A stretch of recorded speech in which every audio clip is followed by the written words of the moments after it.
Film की शुरुआत होती है दो भाई बहन से, जो रात के टाइम वीडियो गेम खेल रहे होते हैं और बहन अपने भाई को सोने के लिए कहती है, लेकिन वो अपने रूम में जाने से डर रहा होता है क्योंकि उसे लगता है कि उसके रूम में एक डरावना मॉन्स्टर छुपा हुआ है। तब उसकी बहन जाकर उसके रूम की अच्छे से तलाशी लेती है और कहती है, मैंने हर कोना देख लिया है, यहाँ कोई भी मॉन्स्टर नहीं है। पर तभी रूम का दरवाजा खुद ही बंद हो जाता है और लड़का जो बाहर खड़ा था उसे अंदर से किसी मॉन्स्टर की डरावनी आवाज सुनाई देती है और फिर सच में एक मॉन्स्टर रूम से निकलकर लड़के के पीछे पड़ जाता है। तभी पता चला कि ये सिर्फ एक मूवी थी जो कई बच्चे बैठकर मूवी थिएटर में देख रहे होते हैं। वही मार्शल और उसका दोस्त भी थी। मार्शल के दोस्त को ये मूवी काफी अजीब लगी, इसलिए वो अपनी सीट से उठकर बाहर चला जाता है। तभी उसके पीछे पीछे मार्शल भी आता है। बाहर आते ही उसके दोस्त की सांसें तेज हो जाती हैं, इसलिए वो अपना इनहेलर इस्तेमाल करता है। तभी मार्शल उसे पूछता है कि तुम इतना डरते क्यों हो। वो उसे ये भी याद दिलाता है कि अगले संडे हैलोवीन है और अगर तुम इसी तरह डरते रही तो हैलोवीन कैसे सेलिब्रेट करोगे, कैसे एंजॉय करोगे। मार्शल और वो एक लड़के से मिलने जाते हैं जो एक शॉप की ऑनर थी और उसकी पुरानी चीजों की दुकान। वो वेयरवुल्फ के कॉस्ट्यूम में इन्हें डराने की कोशिश करती है।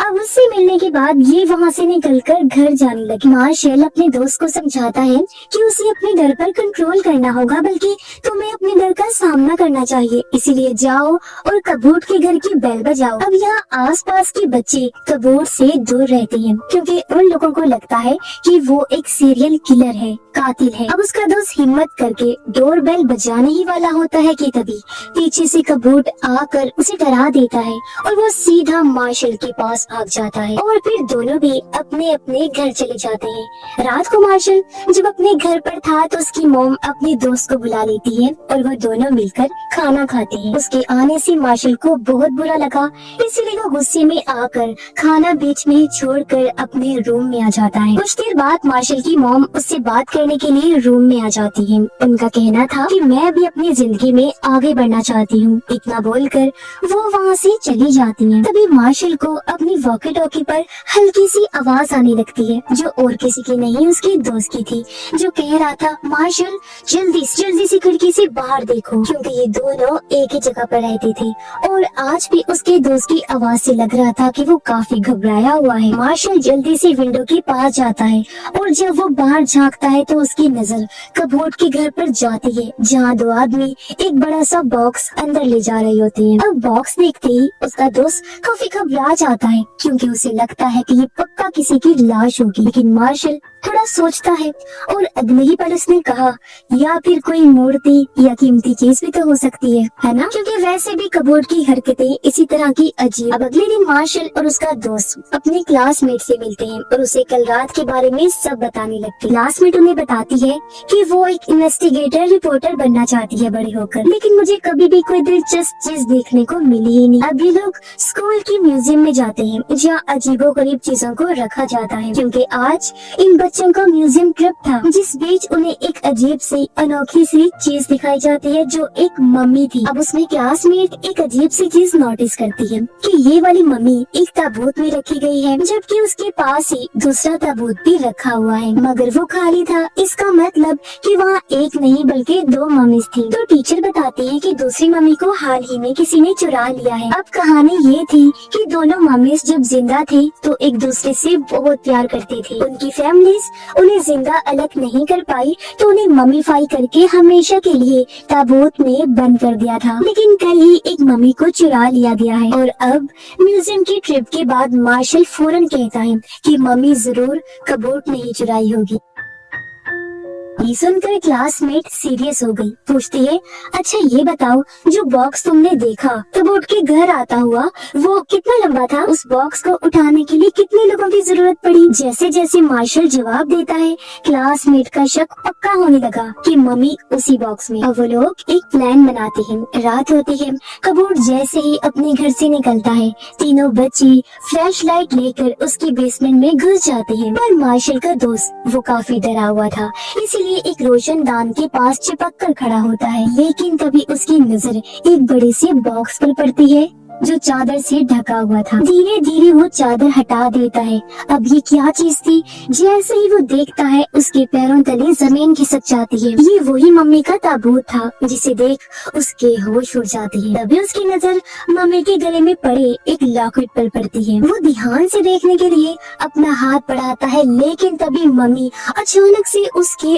ऊपर गिर जाती है। वो जोर से चीख मार देता है और फौरन भागकर मार्शल और क्लासमेट के पास आ जाता है। इसी बीच रोशनदान से आने वाली हल्की सी लाइट मम्मी के लॉकेट पर पड़ती है और मम्मी धीरे धीरे हिलने लगी अचानक से जिंदा हो जाती है। कुछ देर के बाद जब तीनों वापस बेसमेंट में आते हैं तो मम्मी वहाँ पर नहीं होती। पहले तो लगता है कि मार्शल की दोस्त ने झूठी बात कही है, पर जैसे ही वो पीछे मुड़ते हैं तो मम्मी उनके सामने थी। देखकर तीनों सीधा कबूट के ही रूम की तरफ भागने लगते हैं। मम्मी भी उनके पीछे पीछे आ जाती है, लेकिन उन्हें नुकसान पहुंचाने की बजाय वो सिर्फ मार्शल के दोस्त की टॉर्च उठाकर उसके हाथ में रख देती है, जो उसने घबराहट में वहीं गिरा दी। ये देखकर क्लासमेट को समझ आता है कि मम्मी उनके लिए खतरा नहीं है। इतने में कबूट की कार की आवाज आती है, इसीलिए तीनों भी घर से बाहर निकल जाते हैं। अब जब कबूट बेसमेंट में जाता है तब उसे सिर्फ खाली ताबूत मिलता है। मम्मी वहाँ से गायब थी। ये देखकर अब वो परेशान हो जाता है।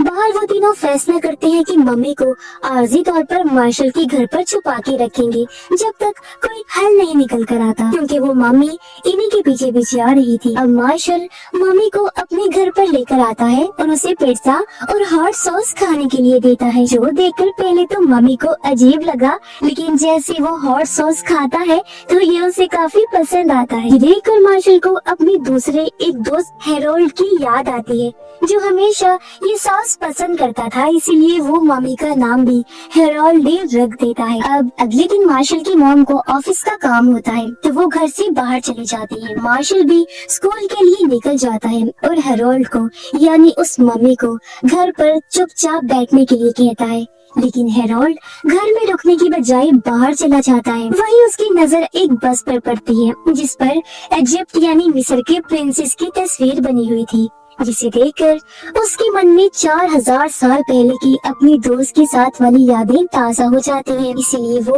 तस्वीर को हाथ लगाने लगा, लेकिन तभी उसके जिस्म से लिपटी पट्टी बस में अटक जाती है। जैसे बस चलने लगी, हेरोल्ड भी उसके पीछे पीछे घिसटने लगता है। दूसरी तरफ स्कूल के बाद मार्शल, उसका दोस्त और क्लासमेट जब घर पहुँचते हैं तब उन्हें हेरोल्ड यानी मम्मी कहीं पर भी नहीं दिखता, इसलिए तीनों उसे ढूंढने निकलते हैं। जबकि वहाँ हेरोल्ड यहाँ वहाँ घूमते घूमते सीधा म्यूजियम के बाहर ही पहुँच जाता है। म्यूजियम के दरवाजे पर इजिप्शियन प्रिंसेस की तस्वीर देखकर बिना सोचे समझे अंदर चला जाता है। वो तीनों जब यहाँ पहुँचे तो उन्हें भी शक होता है कि हेरोल्ड भी म्यूजियम में ही गया होगा, इसीलिए वो भी फौरन म्यूजियम के अंदर आ जाते हैं। वहाँ वो हेरोल्ड को ढूंढ ही लेते हैं और चुपके से उसे म्यूजियम से बाहर लेकर आ जाते हैं। अब वो उसे म्यूजियम में तो बिल्कुल नहीं रख सकते थे, क्योंकि मम्मी जिंदा जो थी। अब तीनों उसे लेकर अपने साथी शॉप की ओनर की दुकान पर आ जाते हैं। शॉप ओनर मम्मी की लॉकेट की तस्वीर खींच लेती है, जिस लॉकेट की वजह से ही वो जिंदा हुआ था, और कहती है कि इस पर कुछ लिखा हुआ है, जिसको ट्रांसलेट करने के बाद मैं तुम्हें बताऊंगी कि ये चीज क्या है।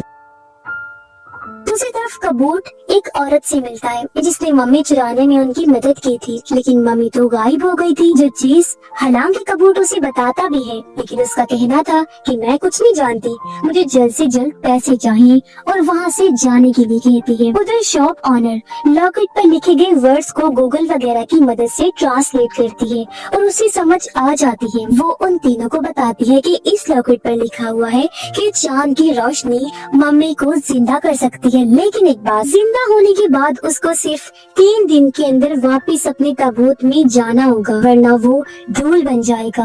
अब हेरोल्ड को जिंदा हुए 2 दिन हो चुके थे, मतलब से 1 दिन बचा था। अभी लोग जल्दी से कबूट के घर पर जाते हैं उसकी बेसमेंट चेक करने के लिए, पर वहाँ उसका ताबूत नहीं था। पता चलता है कि कबूट ने उसे किसी और जगह पर भेज दिया है। तभी बेसमेंट में कबूट को मार्शल के दोस्त का इनहेलर मिलता है, जो आखिरी बार यहाँ गिर गया था। इनहेलर पर उसने अपना नाम लिखा हुआ था, जिससे कबूट समझ जाता है कि बच्चों ने ही मम्मी को चुराया है। अब अगले दिन के सभी लोग मम्मी के साथ बैठकर प्लानिंग कर रहे थे कि तभी अचानक से कबूट अपने गैंग के साथ वहाँ पहुँच जाता है और वो लोग मम्मी के बारे में सवाल करने लगते हैं। लेकिन मार्शल बड़ी हिम्मत से जवाब देता है कि वो मम्मी तुम्हारे पीछे है। पहले तो कबूट को लगता है कि ये मजाक है, लेकिन जैसे वो पलट कर देखता है तो सच में वहाँ हेरोल्ड मम्मी होता है। अब यहाँ पर मम्मी कबूट के कुछ लोगों को उठाकर दूर दूर फेंक के मारता है और ये लोग फिर से मम्मी को लेकर वहाँ से भागने लगते हैं। रास्ते में इन्हें मार्शल की मोम का दोस्त मिला, जो इन्हें बताता है कि रूट 12 पर एक आइसक्रीम फैक्ट्री है जिसमें उन्हें ताबूत मिल जाएगा। तो वो लोग वहाँ जाने के लिए शॉप ऑनर की मदद लेने का सोचते हैं, पर वो एक फेस्टिवल त्योहार में बिजी होती है, इसीलिए सब भी फेस्टिवल में पहुँच जाते हैं। कबूट को भी पता चलता है कि ये सारे बच्चे फेस्टिवल में ही गए हैं, इसीलिए वो भी जाने के लिए निकल जाता है। वहाँ उन्हें शॉप ऑनर मिलती, जिससे वो लोग मदद मांगते हैं और वहाँ से निकलने ही वाले थे कि तभी कबूत और उसके लोग आकर उनका रास्ता रोक लेते हैं। एक आदमी मम्मी के गले में से लॉकेट खींच लेता है और जैसे ही लॉकेट उसकी बॉडी से हटा, मम्मी वापस से मुर्दा बन जाता है जैसे पहले था। तब कबूत उस मम्मी को लेकर वहाँ से जाने लगता है और ये चारों भी उसका पीछा करने लगते हैं। अब फैक्ट्री में आने के बाद कबूत मम्मी को एक आदमी को दिखाता है जो उसे खरीदने आया था। वो मम्मी को देखकर मान गया और इन्हें पैसे देता है, लेकिन उसी जगह मार्शल और उसके दोस्तों का एक ही प्लान था कि हेरोल्ड को उसके ताबूत में वापस भेजना, वरना वो हमेशा के लिए मारा जाएगा। मगर हेरोल्ड मम्मी उसमें जाने से डर रहा होता है। तभी मार्शल उसे कुछ समझाता है और हेरोल्ड भी हिम्मत रख के आगे बढ़ता है, लेकिन तभी मार्शल को कबूत के आदमी पकड़ लेते हैं।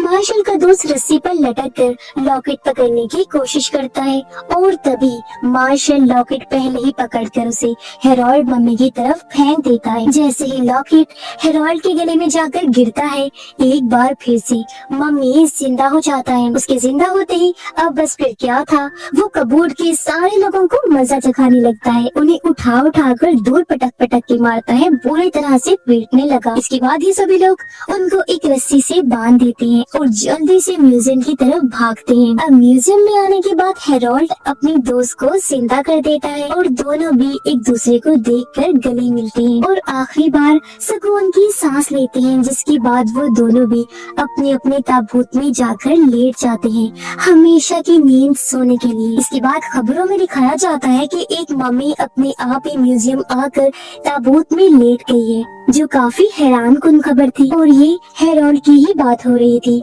साथ ही मम्मी को चुराने वाले चोर यानी कबूत और उसके साथी भी पकड़े गए थे। मार्शल और उसकी मोम का दोस्त भी अच्छे दोस्त बन गए थे, क्योंकि मार्शल को भी समझ आ गई थी कि वो एक अच्छा इंसान है और मेरी मोम का हमेशा बहुत अच्छे से ध्यान रखेगा। और ये लोग खुशहाल फैमिली की तरह रहने का फैसला करते हैं और इसी हैप्पी एंडिंग के साथ ही इस फिल्म की कहानी